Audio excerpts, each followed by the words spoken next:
what this verse telling us, we should not overestimate and also we should not underestimate the value of this symbolic elements, bread and wine. அப்பமும் திராட்சரசமும் ஒரு அடையாள சின்னமாக இருந்தாலும் கூட இந்த அடையாள சின்னம் நினைவு கூறக்கூடிய சத்தியமானது மிக முக்கியமாக இருக்கிறபடியினால் நாம் இதற்கு அதிகப்படியான முக்கியத்துவம் கொடுத்திடக்கூடாது, குறைவான முக்கியத்துவத்தையும் கொடுத்திடக்கூடாது. வேதம் என்ன முக்கியத்துவம் கொடுக்கிறதோ அந்த அளவு முக்கியத்துவத்தை நாம் நிச்சயமாக தர வேண்டும் என்று இந்த அபாத்திரமாய் என்ற அந்த வசனமானது, அந்த வார்த்தையானது நமக்கு சொல்லுகிறது. Overestimate in the sense we cannot say that this is a sacrifice. This bread and wine transforms into the real flesh and blood of Christ, and we are offering a sacrifice to God. We cannot say that, and also we cannot take it as silly as some people does. This is just a memorial, not these elements and all. This is handled without any reverence.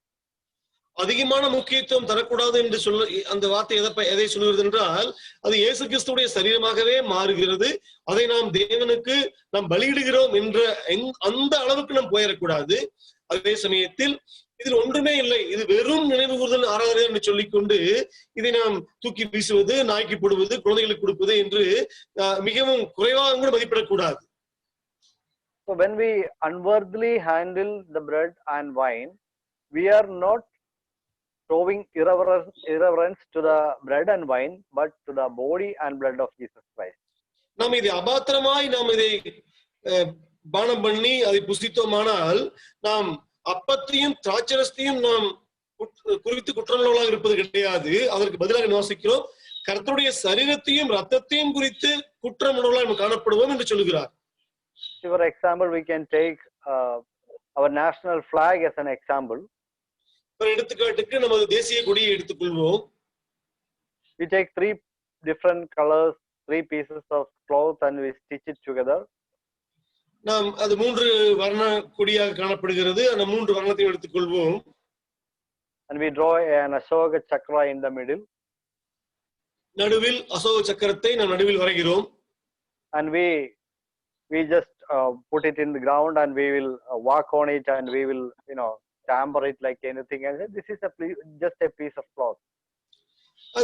அது வெறும் துணிதானே என்று சொல்லிக்கொண்டு அதை கீழே போட்டு அதன் மேலே நாம் காலை வைத்து முதித்து அதை நடப்போமானால், it is true that it's only a piece of cloth, but when you stitch it together in three colors, saffron, white and green, and with an Ashoka chakra in the middle, that piece of cloth became a symbol of a truth behind it. அது தனித்தனி கலராகத்தான் இருக்கிறது என்று சொன்னாலும் கூட அதை மூன்றையும் ஒன்றாக வைத்து அதன் நடுவில் அசோக சக்கரத்தை வரைவோமானால் அது தேசிய கொடி, இந்தியாவுடைய தேசிய கொடியை நமக்கு நினைவுபடுத்தக்கூடியதாக இருக்கிறபடியினால் அதற்குரிய கனத்தையும் மரியாதையும் மக்கள் எதிர்பார்ப்பார்கள்.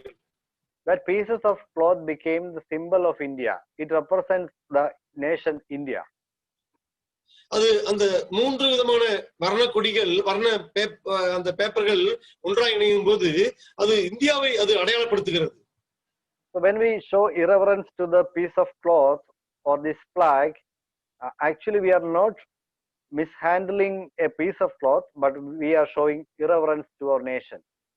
நாம் அந்த மூவர்ண கொடியை நாம் அபாத்திரமாய் கையாண்டோமானால், சரியான மதிப்பு மரியாதை கொடுக்காமல் இருப்போமானால், நாம் அந்த பேப்பருக்கோ துணியோ நாம் கனவீனப்படுத்தவில்லை. அதற்கு பதிலாக அது அடையாளப்படுத்துகிற இந்தியாவை நாம் கனவீனப்படுத்துகிறோம், இந்தியாவுக்கு நாம் அவமதிப்பு கொடுக்கிறோம் என்றுதான் எல்லாரும் எடுத்துக்கொள்வார்கள். If the police see this or somebody complains about this, they will arrest us, they will charge us with treason, or we are anti-nationalists. That's how law is going to consider us. இதை யாராவது பார்த்து போலீசாருக்கு complaint செய்வார்கள் ஆனால் அவர்கள் நம்மை பிடித்து அடைத்து ஜெயிலில் வைத்து நாம் தேச துரோகி என்று வழக்கு போட்டு நம்மை தண்டனைக்கு உட்படுத்துவார்கள். So when we face the judgment in the court, we say that no, Lord, it's only a piece of cloth. What is there in a piece of cloth? I just stitched it together. I made it and I trampled it on the ground, and sometimes I can burn it also, because what is there? What is so big about this? நம்மை கொண்டு போய் கோர்ட்டில் நிறுத்துவார்களானா நீதிபதிக்கு முன்பாக இதில் என்ன தவறு இருக்கிறது? அது என்னுடைய வர்ணங்கள், நான் என்னுடைய பேப்பர் அல்லது என்னுடைய துணி, நான் படம் வரைந்தேன், நான் வரைந்தேன், அதாகவே நான் அதை கீழே போட்டு மிதிக்கிறேன், இதில் என்ன தவறு என்று சொல்லுவோமானால், so they will say that this is something of great symbolic value. When you make a flag of India and put it down and tamper it or burn it or somehow disgrace it, you are doing it against the nation. நீ இது India தேசம் சம்பந்தப்பட்ட ஒரு விஷயம். நீ இந்தியாவை அடையாளப்படுத்தக்கூடிய ஒரு கொடியை இப்படி அவமதித்தால் நீ இந்தியாவை அவமானப்படுத்துகிறாய். நிச்சயமாக இது தண்டனைக்குரிய குற்றம் என்று நம்மை குற்றப்படுத்துவார்கள். So this is the point here. When we read these verses, we can understand like this. It is not the actual blood and body of Jesus Christ, but it represents the body and blood of Christ. So it has a symbolic value, but we cannot handle it as we like, because it symbolizes the body and blood of our Lord Jesus Christ. அதேபோல் இங்கு இயேசு நமக்கு தந்த அந்த அப்பமும் திராட்சரசமும் அது ஒரு நினைவு சின்னங்களாக இருந்தாலும் கூட அது நினைவுபடுத்தக்கூடிய சத்தியமானது அது இயேசுடைய சிலுவை மரணத்தையும் அவருடைய தியாகத்தையும் இருக்கிறபடியினால் அதை நாம் நமது இஷ்டத்துக்கு நாம் அதை கையாள முடியாது. நமது இஷ்டத்துக்கு அதை மதிப்பை குறைத்தோ கூட்டியோ நாம் செய்வதற்கு எந்த விதமான உரிமையும் நமக்கு கொடுக்கப்படவில்லை. We don't have to worship that bread and wine.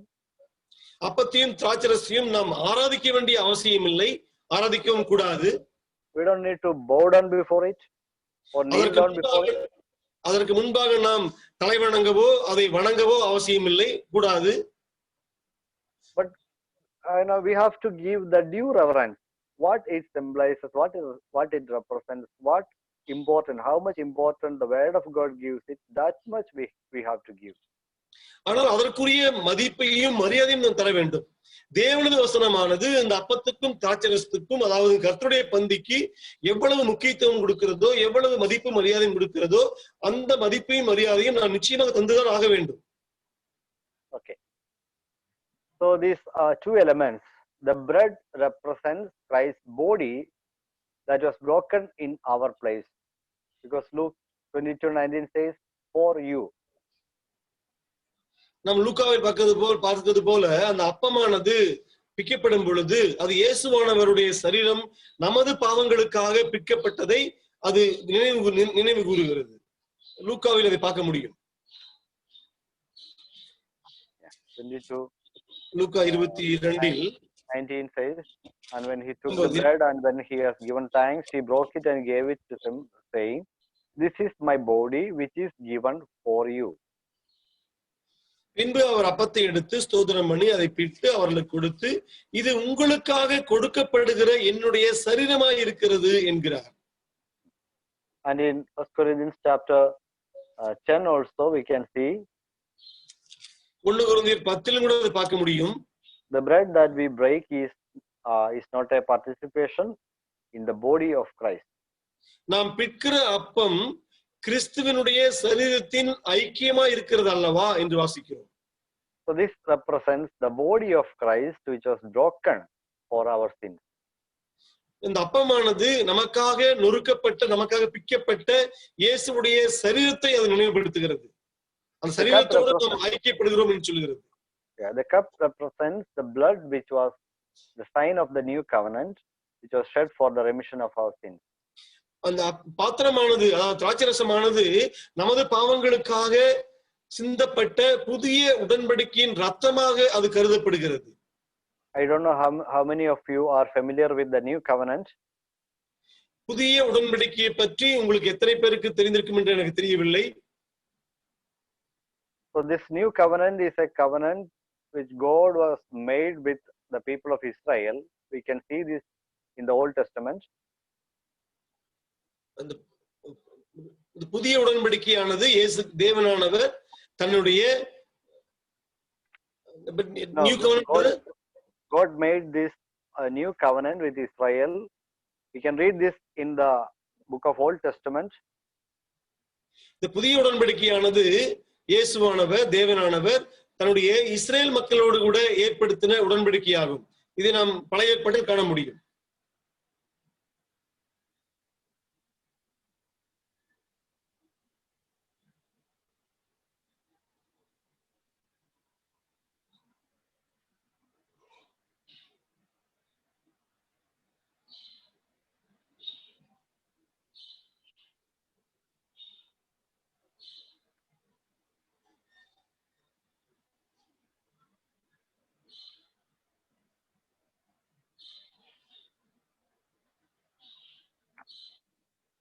Wait a minute, I will just give you some words.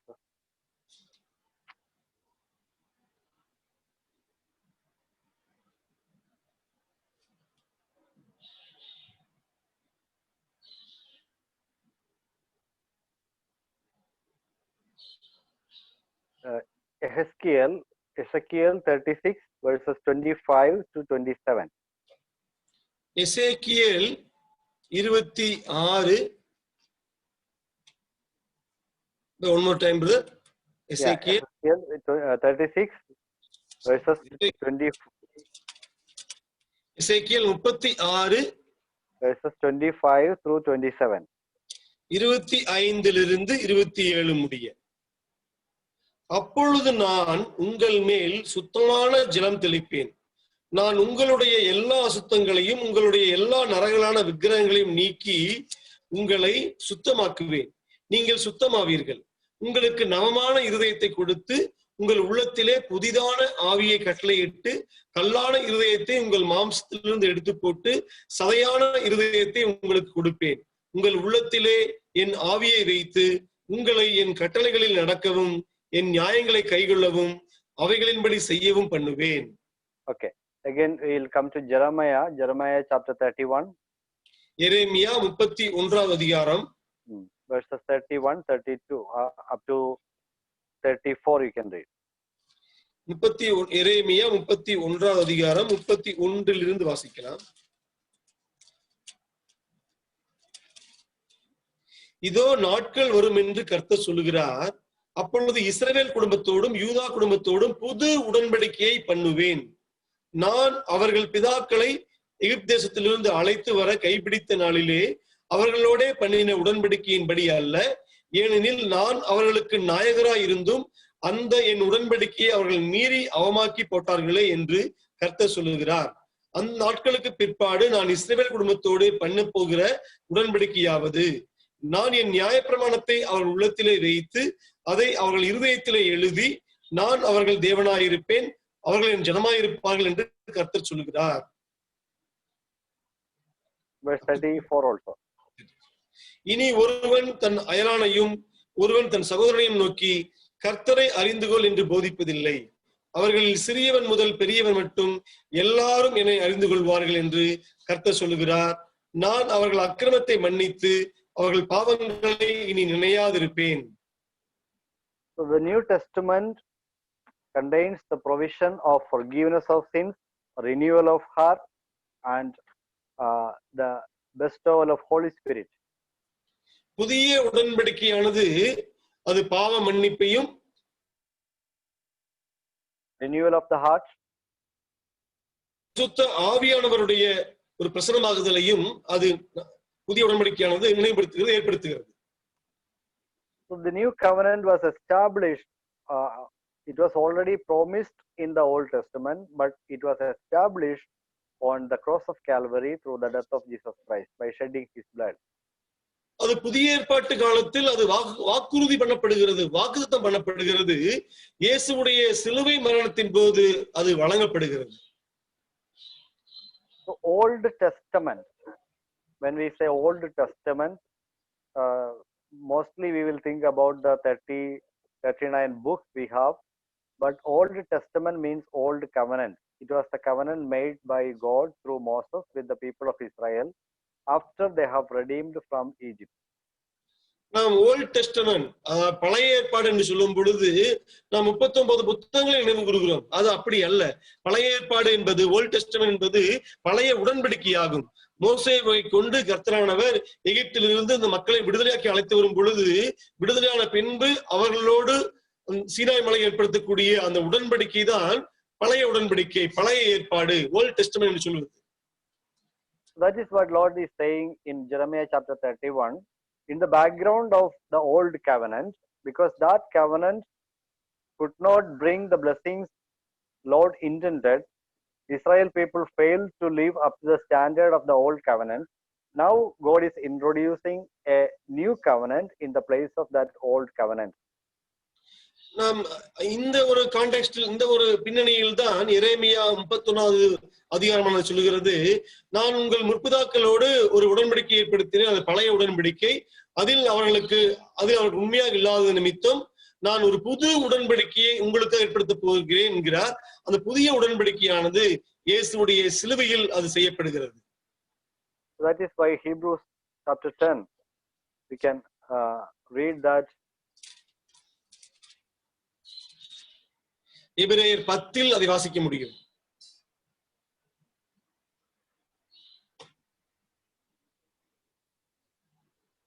Verse 9. 9வது வசனம். தேவனே உம்முடைய சித்தத்தின்படி செய்ய இதோ வருகிறேன் என்று சொன்னார். இரண்டாவதை நிலைநிறுத்துவதற்கு முதலாவதை நீக்கி போடுகிறார். Yeah.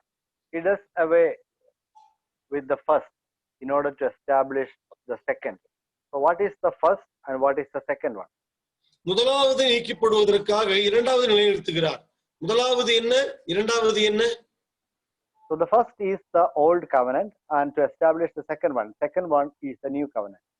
நீக்கி போடக்கூடியது முதலாவது பழைய உடன்படிக்கை, நிலைநிறுத்துவது புதிய உடன்படிக்கை இரண்டாவது. So Jesus Christ came as the mediator of the new covenant, and he established the new covenant on the cross of Calvary, and he shed his blood for that. இயேசு கிறிஸ்துவானவர் அந்த புது உடன்படிக்கையின் மத்தியஸ்தராக அந்த பூமியில் வந்தார். அவர் சிலுவையில் தன்னைத்தானே பலியாக தந்து அந்த ஒரு புதிய உடன்படிக்கையை அவர் தனது பிள்ளைகளுக்காக ஏற்படுத்துகிறார். So the bread represents the body of Christ, the cup represents, the wine represents the blood of Christ, and also, as we have seen in 1 Corinthians chapter 10, the one bread that was broken represents the unity of the body of Christ. அப்பமானது இயேசு கிறிஸ்துவுடைய சரீரத்தையும், திராட்சரசமானது இயேசு ரத்தத்தையும் அது நினைவுபடுத்துகிறது, அது அடையாளப்படுத்துகிறது. அது மட்டுமல்ல, அந்த ஒரே அப்பம் என்று சொல்லக்கூடிய அந்த ஒரு அப்பமானது இயேசு கிறிஸ்துவுடைய ரத்தத்தால் மீட்கப்பட்ட மக்களுடைய காணப்படக்கூடிய அந்த ஒற்றுமையையும் கூட அது பிரதிபலிக்கிறது. 1 Corinthians chapter 10 verse 16 and 17 we have already read. We don't need to read it again. நாம் 1 கொரிந்தியர் 10 அதை ஏற்கனவே வாசித்திருக்கிறோம். நாம் மீண்டும் அதை வாசிக்க வேண்டியதில்லை. Okay, so how the early church observed this Lord's table? ஆதி திருச்சபையார் இந்த அப்பம்புக்கும் ஆராதனையை எவ்வாறு அவர்கள் அதை கடைபிடித்தார்கள்? We can see that the one important or one main thing they did when they observed the Lord's table, or when they gathered together on Sundays, first day of the week, to worship the Lord, we can see that there was a love feast, a fellowship meal was there. அவர்கள் அப்பம்புக்கும் ஆராதனையை வாரத்தின் முதல் நாளில் அவர்கள் செய்யும் பொழுது அந்த அப்பமும் திராட்சரசத்தோடு கூட அன்பின் விருந்து என்று ஒரு காரியமானது அந்த ஆதி திருச்சபை மக்களிடையே காணப்பட்டதை நாம் காண முடியும். So because Jesus established this Lord's Supper during a supper time, so the first century church they also followed that same pattern for some time. They also observed this Lord's table along with a supper, a meal. இயேசு கிறிஸ்துவானவர் ஒரு இரவு உணவின் போது, பஸ்கா உணவின் போது இந்த அப்பத்தையும் திராட்சரசத்தையும் ஏற்படுத்தி இருக்கிறபடியினால் ஆதி திருச்சபையார்களும் கூட இந்த அப்பத்தையும் திராட்சரசத்தையும் அவர்கள் அதை கடைபிடிக்கும் பொழுது, நினைவு கூறும்போது ஒரு சாப்பாட்டை, அன்பின் பந்தியை அவர்கள் அந்த அன்பின் பந்தி என்ற பின்னணியில் அதை செய்தார்கள் அவர்கள். When we read Acts chapter 20 verse 7, அப்போஸ்தலர் 20:7 வாசிக்கும் பொழுது, வாரத்தின் முதல் நாளில் அப்பம் விற்கும்படி சீசர்கள் கூடி வந்திருக்கையில்,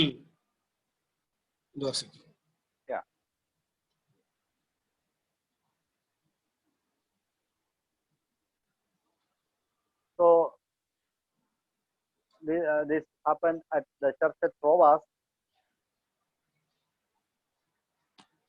இது த்ரோவா சபை த்ரோவா என்ற சபை என்ற பட்டணத்தில் உள்ள சபையில் இது நடக்கிறது. When apostle and his team came to Troas, they waited there for 7 days and they attended the Sunday meeting, the first day of the week meeting. இந்த த்ரோவா என்ற பட்டணம், we can see that it happened in an evening. இந்த த்ரோவா என்ற பட்டணத்திற்கு அப்போஸ்தலர்கள் வரும் பொழுது அவர்கள் சில 5 நாட்கள் காத்திருந்து 7ஆம் நாளில் அவர்கள் அப்பம் விட்டு கூடி வருகிறார்கள். அது ஒரு சாயந்திர வேளையாக அது காணப்படுகிறது. So Jews, they had a different pattern of calculating the day and night and all. So for a day for them will begin by evening 6 o'clock. யூதர்களை பொறுத்தவரை ஒரு நாளை அவர்கள் கணக்கிடும் பொழுது சாயந்திரம் 6 மணியின் தான் அந்த அடுத்த நாளானது ஆரம்பிக்கும். நாம் காலையில் நமக்கு எப்படி நாள் 6 மணிங்கிறது ஆரம்பிக்கிறதோ அதுபோல அவர்களுக்கு சாயந்திரம் 6 மணிங்கும் போது அவர்கள் ஒரு நாளை தொடங்குவார்கள். So 6 p.m. to next 6 p.m. is a day for Jews.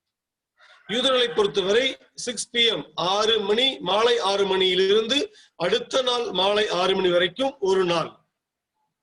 Today we calculate day from 12 midnight to the next day 12 midnight. ஆனால் இப்பொழுது நாம் நள்ளிரவு 12 மணியிலிருந்து அடுத்த நள்ளிரவு 12 மணி வரைக்கும் ஒரு நாளாக கணக்கிடுகிறோம்.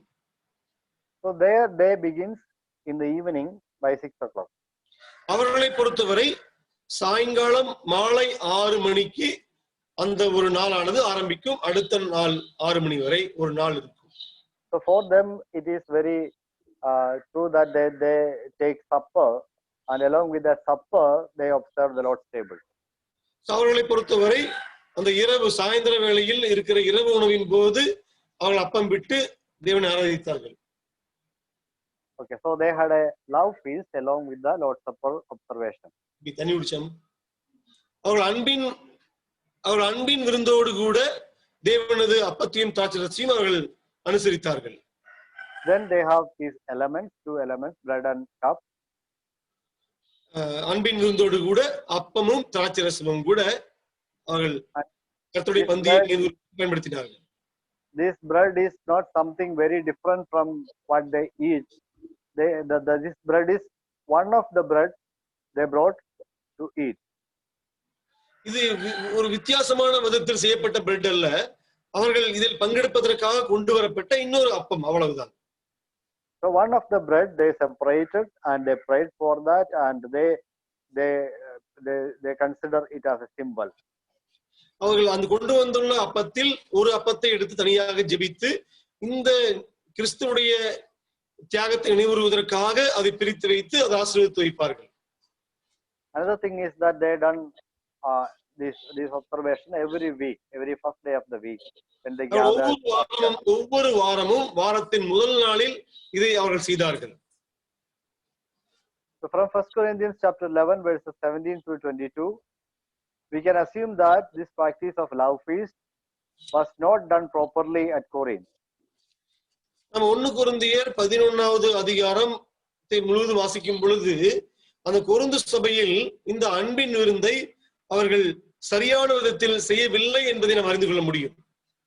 So later this agape meal or this fellowship meal was avoided from the church meeting or excluded from the church meeting.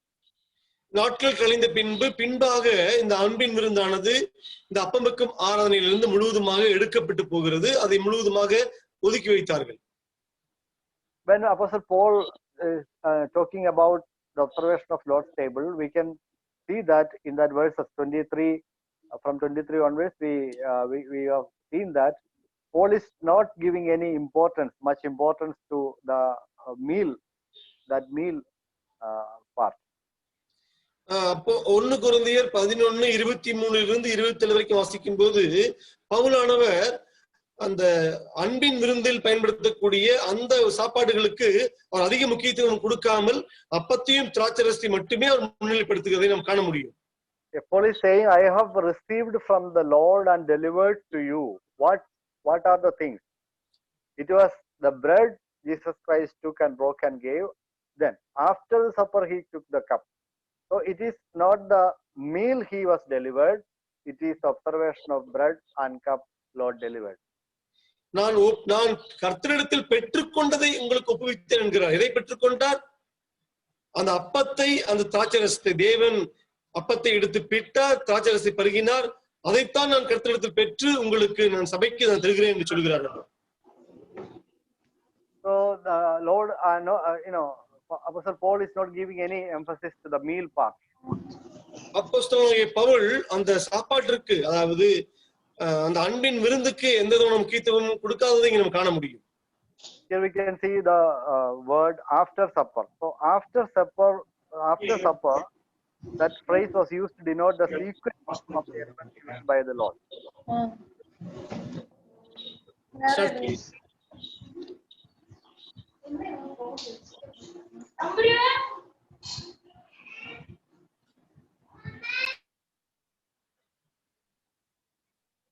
Okay, brother. Okay. Sorry, brothers. Okay. So when Paul said, when Paul used this phrase after supper, he used it to denote the sequence of the elements used by the Lord. அவர் இங்க போஜனம் பண்ணின பின்பு என்ற வார்த்தை பயன்படுத்தும் பொழுது கர்த்தரானவர் எதை முதலாவது செய்தார், எதை இரண்டாவது செய்தார் என்ற அந்த வரிசைக்கு, அந்த வரிசைத்துவத்துக்கு முக்கியத்துவம் கொடுத்து அதை சொல்லுகிறார் இங்கு. When we see the observation of the first century, we can see that the Lord's Supper was observed on Lord's Day. அது திருச்சபையார் கர்த்தருடைய நாளில், வாரத்தின் முதல் நாளாகிய கர்த்தருடைய நாளில் இந்த கர்த்தருடைய பந்தியை அவர்கள் நினைவு கூர்ந்தார்கள். Lord's Day, we see that phrase only once in the New Testament, that is in Revelation chapter 1 verse 10. கர்த்தருடைய நாள் என்ற அந்த பதமானது புதிய ஏற்பாட்டில் ஒரே ஒரு முறைதான் பயன்படுத்தப்படுகிறது. அது வெளிப்படுத்தல் புத்தகத்தில் அதிகாரம் 1 நாம் வாசிக்கிறோம், 1:10 வாசிக்கிறோம். What is the meaning of this Lord's Day? What day it refers to? கர்த்தருடைய நாள் என்று சொல்லும் பொழுது அது எதை சொல்லுகிறது? So some believe that it is about the end time. Lord's Day, the day of the Lord, that is a period towards the end of the world history, the end of God's program. கர்த்தருடைய நாள் என்று சொல்லும் பொழுது இந்த உலகத்துடைய முடிவு, அந்த முடிவு பகுதியை, முடிவு நாட்களை சொல்லுவதற்காக பயன்படுத்தக்கூடிய ஒரு பதம் என்று சில மக்கள் சொல்கிறார்கள், கர்த்தருடைய நாள் என்று. But in Revelation chapter 1 verse 10, we can see that it is talking about, John is talking about a particular day. ஆனால் வெளிப்படுத்தல் 1:10 வாசிக்கும் போது யோவானானவர் ஒரு குறிப்பிட்ட நாளை குறிப்பதற்காக நான் கர்த்தருடைய நாள் என்று சொல்லு, கர்த்தருடைய நாளில் நான் ஆவிக்குள்ளானேன் என்று சொல்லுகிறார். அது ஒரு நாளை குறிப்பிடுகிறார். In that particular day, he was caught up in spirit and he was shown a vision. அவர் அந்த குறிப்பிட்ட ஒரு நாளில் அவர் ஆவிக்குள்ளாகிறார். அதற்கு பின்பு அவருக்கு தரிசனங்கள் கிடைக்கிறது. அதை அவர் பகிர்ந்து கொள்கிறார். We cannot see any explanation about that phrase Lord's Day. John is not giving any explanation. கர்த்தருடைய நாள் என்ற அந்த பதத்திற்கு எந்த விதமான விளக்கத்தையும் யோவான் தருவதில்லை நமக்கு. But when we see the writings of the apostolic fathers and other writings of the 1st and 2nd century, we can see that the term Lord's Day refers to the first day of the week, Sunday. ஆனால் 1ஆம் நூற்றாண்டிலும் 2ஆம் நூற்றாண்டிலும் இருந்த சபை பிதாக்களுடைய எழுத்துக்களை நாம் கூர்ந்து கவனிப்போமானால் கர்த்தருடைய நாள் என்ற அந்த நாளானது வாரத்தின் முதல் நாளாகிய அந்த நாளைத்தான் அது குறிக்கிறது என்பதை நாம் புரிந்து கொள்ள முடியும். For example, Didache, you might have heard about the name of the book Didache, the teachings of the apostles. Didache என்று சொல்லக்கூடிய அந்த அப்போஸ்தலருடைய மற்ற போதனைகளை கொண்டிருக்கிற அந்த புத்தகத்தை டிடாக்கே என்று சொல்வார்கள். It is not written by any apostles, but it was written by somebody in the towards the end of the 1st century, maybe in the beginning of the 2nd century. It contains a lot of instructions about the practices of Christian life and observations and all. அப்போஸ்தலர்கள் யாரும் அதை எழுதவில்லை. 1ஆம் நூற்றாண்டுடைய கடைசி பகுதியிலும் அல்லது 2ஆம் நூற்றாண்டுடைய முதல் பகுதியிலோ அப்பொழுது இருந்த சபை பிதாக்களோ மற்றவர்களோ கிறிஸ்துவ மக்கள் அப்பொழுது வாழ்ந்த கிறிஸ்தவர்களுடைய நடைமுறை வாழ்க்கை முறையையும் அவர்களுடைய கிறிஸ்தவ வாழ்க்கைக்குரிய ஊழியங்களையும் மற்ற சம்பந்தப்பட்ட காரியங்கள் எல்லாம் அங்கு எழுதப்பட்டிருப்பதை காண முடியும். For example, how to conduct baptism. New Testament we cannot see how to conduct baptism. ஞானஸ்நானத்தை எப்படி நடத்த வேண்டும் என்பதை குறித்து நாம் புதிய ஏற்பாட்டை எங்கும் காண முடியாது. ஆனால் டிடாக்கே என்ற புத்தகத்தில் அவர்கள் எழுதி வைத்திருக்கிறார்கள் அதை எப்படி செய்தார்கள் என்று. We all know that Didache is not divinely inspired scripture. It is part of the writing of the fathers. But we have some value for that. How the second century church practiced the Christian doctrine. டிடாக்கே என்று சொல்லக்கூடிய புத்தகமானது பரிசுத்த ஆவியால் ஏவப்பட்டு எழுதின புத்தகம் அல்ல. ஆனாலும் கூட அந்த 2ஆம் நூற்றாண்டில் சபை பிதாக்கள் எழுதப்பட்ட அந்த புத்தகத்தை வாசிக்கும் பொழுது அந்த காலகட்டங்களில் சபையானது எதை செய்தது, எதை பின்பற்றினது, எந்த முறைமையை அவர்கள் செய்தார்கள் என்பதை நாம் தெளிவாக தெரிந்து கொள்வதற்கு அது உதவியாக இருக்கும். So Didache says that Christians come together each Lord's Day to break bread and give thanks. டிடாக்கேவில் சொல்லப்படுகிறது ஒவ்வொரு ஞாயிற்றுக்கிழமையும் ஒவ்வொரு கர்த்தருடைய நாளிலும் கூட அப்பம் விட்டு தேவனுக்கு நன்றி சொல்வதற்காக கூடி வந்தார்கள் என்று அங்கு சொல்லப்படுகிறது. Then we see in the writings of Justin Martyr, Justin Martyr என்று சொல்லக்கூடிய சபை பிதாவுடைய அந்த எழுத்துக்களில் by the middle of the 2nd century, about 150, 2வது நூற்றாண்டுடைய மைய பகுதியில் he wrote like this: but Sunday is the day on which we all hold our common assembly. We hold our common assembly. Yeah. Sunday is the day on which we all hold our common assembly. அவர் இப்படியாக எழுதுகிறார். Justin மார்டைர் என்பவர் ஞாயிற்றுக்கிழமைகளில் நம்முடைய பொதுவான கூடுகை நாளாக அது காணப்படுகிறது என்கிறார். Because it is the first day on which God, having wrought a change in the darkness and matter, and Jesus Christ our Savior on the same day rose from the dead. இயேசு கிறிஸ்துவானவர் அந்த நாளில் அவர் உயிர்த்தெழுந்து உலகத்தினுடைய இருளையும் அவர் மற்ற விஷயங்கள் எல்லாம் மாற்றி போட்டிருக்கிறபடியினால் அந்த நாள் கர்த்தருடைய நாளாக சொல்லப்படுகிறது. So the idea is very clear from the writings of the 2nd century fathers. What is the meaning of Lord's Day? So they considered the Lord's Day as the day on which our Lord has risen from the dead, the first day of the week. அந்த 2வது நூற்றாண்டில் மிகவும் தெளிவாக சொல்லப்படுகிறது கர்த்தருடைய நாள் என்று சொல்லப்படக்கூடிய அந்த நாளில் நமது கர்த்தர் உயிர்த்தெழுந்தார் என்று. It is also called the 8th day. அது 8ஆம் நாள் என்றும் கூட சொல்லப்படுகிறது.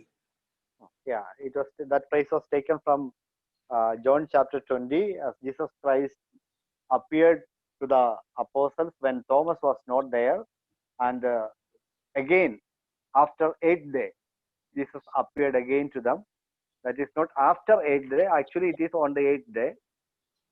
அவர் நம் யோவானில் அவர் தோமாவுக்கு அவர் முதலாவது காட்சியளிக்கும் போது தோமா இல்லாமல் இருப்பார். 2வது முறை தோமாவுக்கு காட்சியளிக்க வருவார் அவர். அது 8ஆம் நாளில் அவர் தோமாவுக்கு காட்சியளித்தார் என்று அந்த நாளும் கூட சொல்லப்படுகிறது. Verse of John chapter 20, யோவான் 20வது அதிகாரம்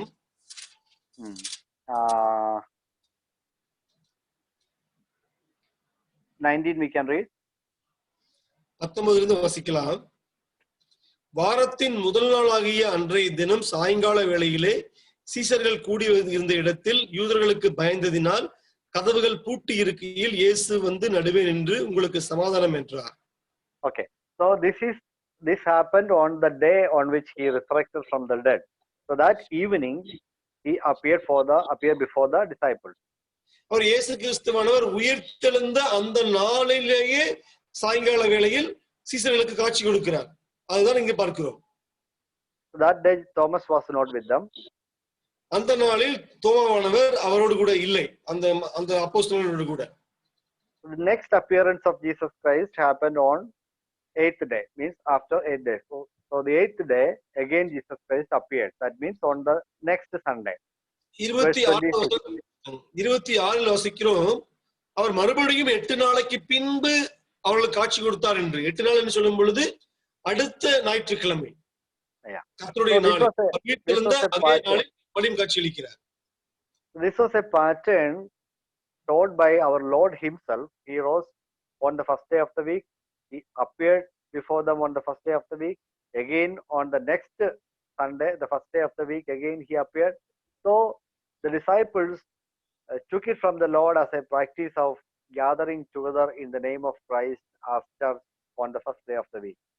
கர்த்தருடைய நாளில் கூடி வருவது தேவனாலே இயேசு கிறிஸ்துவாலே ஆரம்பிக்கப்பட்ட ஒரு விஷயமாக இருக்கிறது. அவர் உயிர்த்தெழுந்த அந்த நாளில் அவர்கள் காட்சியளிக்கிறார். மறுபடியும் 7 நாளைக்கு பின்பு 8ஆம் நாளில் கர்த்தருடைய நாளில் அவர்கள் காட்சியளிக்கிறார். இப்படியாக சீசர்களுக்கும் கூட அவர் மறுபடியும் கூடி வருவது அவர்கள் இயேசு கிறிஸ்துவினால் ஏற்படுத்தப்பட்ட ஒரு நாளாக இருக்கிறது. We know that the day of Pentecost was the day on which the church was established. பெந்தெகோஸ்தே நாளில் ஆரம்பிக்கப்பட்டது என்று சொல்லப்படுகிறது. When that Pentecostal day was a Sunday. அந்த பெந்தெகோஸ்தே நாள் என்று சொல்லப்படுவது ஞாயிற்றுக்கிழமையாகும். Because we can easily calculate that days because it is 40 days after the Passover. So we all know the date of Passover. So from that date you can 50 days from the date of Passover. So that date we can easily calculate. It was a Sunday. That you can see that from the writings of the apostolic fathers also. You can see that the Pentecostal day was a Sunday, was the first day of the week. அந்த பெந்தெகோஸ்தே நாள் என்பது வாரத்தின் முதல் நாளாகிய ஞாயிற்றுக்கிழமை ஆகும். எப்படி என்றால் நாம் அதை சபை பிதாக்களுடைய எழுத்துக்களில் தெரிந்து கொள்ள முடியும். அது பஸ்கா பண்டிகையிலிருந்து சரியாக 60 or 50 brother 50th day of the Passover. பாசோவர் நாளிலிருந்து 50வது நாளில் பெந்தெகோஸ்தே பண்டிகையானது கொண்டாடப்படும். ஆகவே நமக்கு சரியாக கணக்கிடுவோமானால் அந்த பெந்தெகோஸ்தே நாள் என்பது ஞாயிற்றுக்கிழமையாக வருகிறது. We can say that it's a practice from the very first day of our Lord's resurrection. The disciples used to gather together to remember the Lord on the first day of the week. நாம் தெளிவாக புரிந்து கொள்ள முடியும், இயேசு கிறிஸ்து உயிர்த்தெழுந்த அந்த நாளிலிருந்து அப்போஸ்தலர்களும் முதல் நூற்றாண்டில் இருந்த சீசர்களும் எல்லோரும் அந்த கர்த்தருடைய நாளில் அவர்கள் அப்பம் விட்டு ஆராதிப்பதற்காக கூடி வந்த ஒரு நாளாக அது ஏற்படுத்தப்படுகிறது என்பதை. The Seventh Day Adventists claim that the first century church gathered on the Sabbath day, that is the Saturday, not on Sundays. Seventh Day Adventists என்று சொல்லக்கூடிய மக்கள் ஆதி திருச்சபையானது ஓய்வு நாள் என்று சொல்லப்படக்கூடிய சனிக்கிழமையில் தான் கூடி வந்தது என்று சொல்லிக் கொண்டிருக்கிறார்கள். They will say that the Sunday was made the meeting of the church day. So Sunday church meeting was started by Emperor Constantine. So it is not a Christian practice, it was a pagan practice. அவர் சொல்வது Constantine என்று சொல்லக்கூடிய அந்த ரோம சக்கரவர்த்தி தான் சனிக்கிழமையில் கூடி வந்திருந்த அந்த கர்த்தருடைய பந்திகளை எல்லாம் ஞாயிற்றுக்கிழமையில் மாற்றினார். ஆகவே அது கிறிஸ்தவன் ஏற்படுத்தினது அல்ல, அது புறஜாதியனாகிய கான்ஸ்டன்டைன் என்ற ராஜா கொண்டு வந்த முறைதானே ஒழிய இயேசு கிறிஸ்துவ அப்போஸ்தலர்களும் பயன்படுத்தின முறை அல்ல என்று அந்த செவன்த் டே அட்வென்டிஸ்ட் மக்கள் சொல்லிக் கொண்டிருப்பார்கள். But we should know that what Constantine did was a different thing. When Constantine became a Christian, he declared the Sunday, the first day of the week, Sunday as a holiday, a public holiday. That was his declaration. No, he did not make first day of the week the worship day of Christians. It was already the worship day of Christians. He declared Sunday as the holy day for the whole empire. நாம் சரியாக புரிந்து கொள்ள வேண்டும், Constantine என்ற ராஜாவானவர் அவர் ஞாயிற்றுக்கிழமையை ஆராதனை நாளாக மாற்றவில்லை, அதற்கு பதிலாக ஞாயிற்றுக்கிழமையை அவர் விடுமுறை நாளாக அறிவித்தார். அவர் ஏற்கனவே ஆராதனை நாளானது 2-3 நூற்றாண்டுகளாக ஞாயிற்றுக்கிழமையில இருந்தது. அந்த நாளை இவர் தன்னுடைய ஆட்சிக்கு கீழாக இருந்த எல்லா நாடுகளுக்கும் ஒரு விடுமுறை நாளாக அறிவித்தார். அவர் when we read the history, we can see that the Christians of first, second and third century, they gathered together either in the evening of previous Saturday. We have already seen that evening or they used to gather early in the morning of the first day of the week. Before dawn, they used to gather. அவர்கள் அந்த முதல் நாளில் என்று சொல்லும் பொழுது முதல் நாளுடைய சாயந்தர வேளையிலேயோ அல்லது அந்த முதல் நாளுடைய காலை காலை பொழுதிலேயோ அவர்கள் கூடி வந்ததை தான் நாம் காண முடியும். So because they had to go for work on the day, it was not a holiday for them. So they gathered as a church very early in the morning. After that, they went for their work. So this was the inconvenience they had. So when Constantine became a Christian, he considered this matter and he declared Sunday as a holiday. So that day, the whole day was free for Christians. So they conducted the worship on the daytime. அவர்கள் ஞாயிற்றுக்கிழமையில் தேவனது ஆராதனையை நினைவு கூற வேண்டும் என்பதற்காக அவர் அதிகாலையில் காரியங்களை செய்து முடித்து விட்டு வேலைக்கு போவார்கள். ஏன்னா அது விடுமுறை நாள் இல்லாத நிமித்தம் அது மிகவும் கடினமான ஒன்றாக இருந்தது. அதைத்தான் கான்ஸ்டன்டைன் என்பவர் என்ன செய்தார், அதை விடுமுறை நாளாக அறிவித்து கிறிஸ்தவர்கள் இன்னும் நன்றாக ஆராதிப்பதற்கு அதை ஒழுங்கு பண்ணி கொடுத்தார். மற்றபடி அவர் சனிக்கிழமையில் இருந்ததை மாற்றி ஞாயிற்றுக்கிழமை என்று அவர் மாற்றவில்லை. From the word of God also we can see the indications. 1 Corinthians chapter 16 verse 1. 1 கொரிந்தியர் 15 brother 16 verse 1. 1 கொரிந்தியர் 16:1. பரிசுத்தவான்களுக்காக சேர்க்கப்படும் தர்ம பணத்தை குறித்து நான் கலாத்திய நாட்டு சபைகளுக்கு பணியும் திட்டத்தின்படியே நீங்களும் செய்யுங்கள். நான் வந்திருக்கும் போது பணம் சேர்க்குதல் இராதபடிக்கு உங்களில் அவனவன் வாரத்தின் முதல் நாள் தோறும் தன் வரவுக்கு தக்கதாக எதையாகிலும் தன்னிடத்தில் சேர்த்து வைத்து கடவன். வாரத்தின் முதல் நாள் வாசிக்கிறோம். Why Paul is saying on the first day of the week each of you is to put something aside and store it up. ஏன் பவுலானவர் வாரத்தின் முதல் நாளில் நீங்கள் உங்கள் வரம்புக்கு தக்கபடி சேர்த்து வைத்துக் கொள்ளுங்கள் என்று சொல்கிறார்? Because the commentator says that they had a practice of coming together as a church on first day of the week. So every week on the first day they gather together as a church. So that is a convenient day to take this collection and keep it with them. ஏனென்றால் வேத விளக்க முறையாளர் என்ன சொல்கிறார்கள் என்றால் அது அந்த சமயங்களில் சபையானது வாரத்தின் முதல் நாள் தேவனுடைய அப்பப்பந்தியை ஆராதிப்பதற்காக கூடி வருவார்கள். ஆகவே கூடி வரும் பொழுது பணத்தையும் சேர்த்து வைப்பது அவர்களுக்கு மிகவும் எளிதாக இருந்தபடியினால் நீங்கள் கூடி வரும் பொழுது இதற்கென்று பணத்தை சேர்த்து வைங்கள் என்று சொல்லுகிறார்கள். So we have seen about the Lord's Supper. We were seeing about the Lord's Supper. So what is the Lord's Supper and what Lord did and what is the meaning of it, and different theories about Lord's Supper, memorial service, transubstantiation, consubstantiation and all. Then what does the cup and bread represent and how the first century church observed it.